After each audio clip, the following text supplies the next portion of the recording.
হাসরের ময়দানে আল্লাহ তাআলা যখন ফেরেশতাদের মাধ্যমে আগুনের শিকল দিয়ে টেনে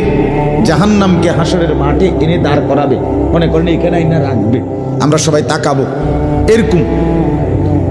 হাসরের মাঠে যখন জাহান্নামকে আনা হবে, এই জাহান্নামের দিকে এক নজর তাকাইয়া হাসরের ময়দানের সমস্ত নাফরমান পাপী বেঈমান আবারও বলবে আল্লাহর কাছে, রব্বানা আখিরনা ইলা আজালিন করিব, আল্লাহ একটু সময়ের জন্য দুনিয়াটা আবার ফেরত দেন,